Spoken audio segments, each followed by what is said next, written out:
대부분 시각은 비슷해요. 당장 좋아지는 건 좀 더 봐야 되지만 뭐 최악은 좀 지나가는 거 아니냐 이런 시각들이 좀 우세하니까 투자는 안 좋을 때 하는 게 맞거든요. 최악일 때. 특히 반도체는 그게 너무 심하잖아요. 6만 원 이하는 좀 충분히 매력 있다. 여기서 투자하신 분들이 6만 원 보고 투자하시는 분들 많지는 않으니까 예를 들면 7만 원, 8만 원 가려면 정말 중요한 건 그 HBM4로 가기 위한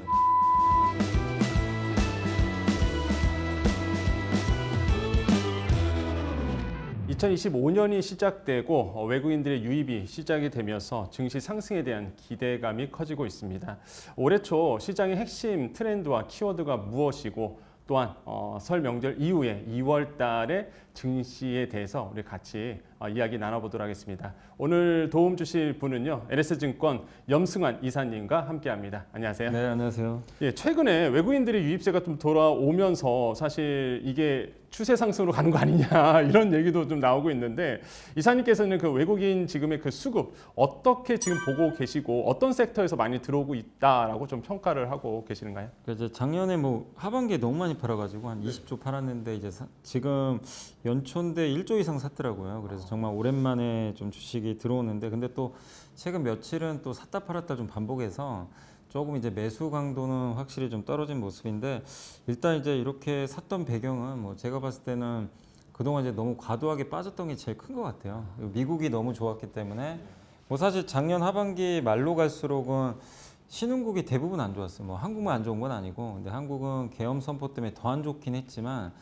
대체적으로는 이제 미국에 계속 쏠렸는데 이 미국이 좀 갑자기 연말 들어서 좀 이제 주가가 부진하기 시작했죠. 조금씩 빠지고 이러다 보니까 그 자금을 빼서 이제 아마 외국인들이 좀 가장 많이 빠진 이제 국가 중에 하나로 이제 한국을 좀 선택하지 않았나. 그래서 그걸 좀 채워놓는 과정이 있었고 또 특히 삼성전자에 대해서 좀 공격적인 매수를 좀 했었거든요. 그때 실적 발표가 되게 안 좋았는데도 과거에 좀 학습 효과, 과거에도 이렇게 실적이 안 좋았지만 오히려 그때가 바닥인 적도 되게 많았잖아요, 과거에. 그러다 보니까 외국인들이 작년에 비워놨던 이런 이제 반도체 이런 것들에 대해서 이제 채워놓는 과정이 아마 연초에 좀 이어지면서 외국인들 매수가 좀 돌아왔는데 근데 사실 이제 외국인들이 추세적으로 사냐 마냐가 더 중요한 것 같긴 한데 그 부분은 아직은 좀 더 시간이 좀 필요할 것 같아요. 왜냐하면 또 중국 부양책도 확인해야죠. 요새 또 미국의 금리가 생각보다 너무 올라가지고 금리 부담도 아직은 좀 남아있고 물론 정치 리스크도 좀 최악은 지나갔다라는 그런 분석은 있지만 사실 아직 뭐 탄핵이 또 어떻게 될지 아직 뭐 완벽하게 결정된 그런 상황은 아니고 또 삼성전자가 좀 주가 바닥은 찍었다는 이제 인식은 많지만 아직도 지금 엔비디아에 공급도 못했다 이런 얘기들 여전히 좀 들리잖아요. 그러다 보니까 결국 외국인들이 우리나라 시장에서 제일 많이 사고 파는 건 삼성전자니까 전자에 대한 전망이 확실히 돌아서야 되거든요. 근데 그게 올해 하반기에 삼성전자가 나아질 거라고는 많이들 예상은 하는데 그거는 이제 사이클상 그런 거지 삼성전자가 엔비디아에 공급하고 수많은 고객사를 확보할 수 있냐는 삼성전자 스스로가 입증을 해야 되는데 그걸 지금 우리가 알 방법이 없잖아요. 당장은. 그렇기 때문에 외국인이 돌아온 건 반갑지만 추세적인 매수까지는 아직은 좀 넘어야 될 산들이 좀 일부 남아있다. 그게 이제 마지막으로 또 트럼프 리스크도 남아있기 때문에 조금 더 상황 지켜봐야 되지 않나 이렇게 생각합니다. 금방 이제 삼성전자 이야기 하셨는데 삼성전자 어떻게 보고 계십니까? 이게 지금 투자하시는 분들 중에서 지금 들어갈까 말까 매수를 할까 말까 이런 분들도 꽤 많으세요. 그래서 워낙 지금 저점이라는 평가가 있다 보니까 그래서 지금 이사님께서는 삼성전자에 대해서 어떻게 평가하고 있고 혹시나 그 상승 모멘텀이 있다 그러면 어떤 포인트를 좀 집어 주시겠습니까? 그 삼성전자는 지금 되게 하방은 되게 단단합니다. 이게 5만 원이 이제 완전 바닥을 다졌는데 그 6만 원 이상으로는 쉽게 못 올라가더라고요. 근데 이제 저는 지금 뭐 공격적인 매수가 물론 쉽진 않을 거예요. 왜냐하면 지금 삼성전자보다 더 모멘텀이 좋은 기업들도 많이 있다 보니까 선택지에선 좀 밀릴 수밖에 없지만 그래도 가격 면에서는 시간을 갖고 좀 대응하시면은 좋은 결과가 나오지 않을까 이렇게 생각하는 게 일단 이제 그 중국의 CXMT가 굉장히 공격적으로 증설을 했는데 최근에 좀 호재가 나온 게 미국 국방부가 블랙리스트에 등재를 해버렸죠. CXMT를. 이제 그거는 결국 수출 규제까지 가는 건 아니지만 결국 미국 기업들이 봤을 때는 CXMT랑 이제 거래하는 게 불편할 수밖에 없어요. 블랙리스트에 등재가 됐기 때문에 상징성이 큰 좀 부분이죠. 그리고 나중에 트럼프가 이제 취임하고 나서 뭐 이럴 가능성도 있다고 생각합니다. 그 국방부 목록을 만든 사람이니까 국방부의 블랙리스트를 처음 이제 도입한 사람이 트럼프가 실제 만든 거거든요, 당시에.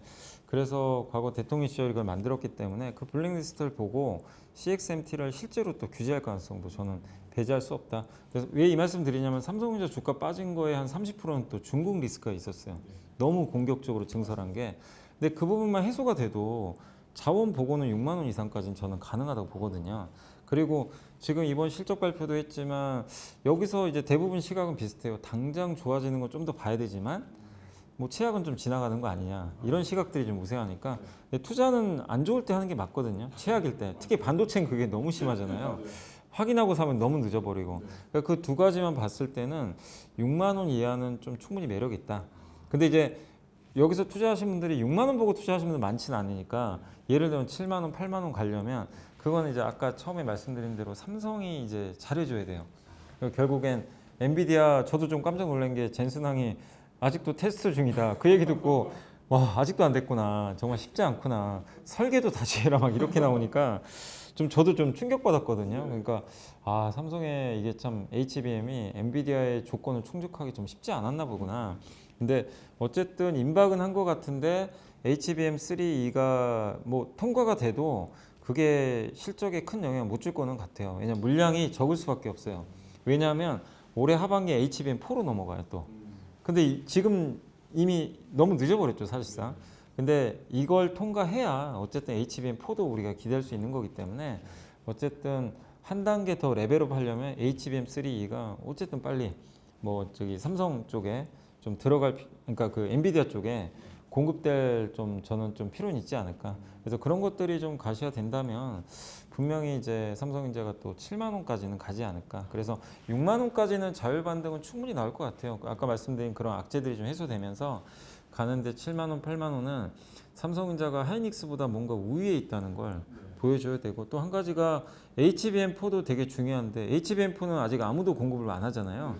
근데 올해 하반기부터 양산 들어갈 텐데 결국 마이크론이냐 하이닉스냐 삼성의 싸움인데 이제 그 메모리 반도체도 등급이 있으니까 지금 이제 많이 쓰고 있는 것 중에 하나가 그러니까 1A, 1B, 1C 이런 순으로 좀 가게 되는데 C가 이제 가장 이제 좋죠. 좋은 건데 그거를 하이닉스는 벌써 다 개발 끝내고 이제 양산 준비 들어간다고 하는데 삼성은 아마 올해 2분기경에 그걸 양산을 좀 하는 걸로 좀 아마 알려져 있는 것 같아요. 근데 그게 성공한다는 또 보장을 못 해요, 지금.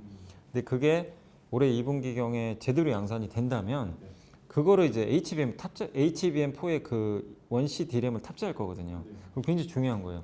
이게 돼야 HBM4도 연결이 돼요. 이거 안 돼버리면 다 늦어집니다, 또. 그럼 내년으로 또 넘어가요. 그럼 계속 뒤처지는 거예요, 하이닉스에.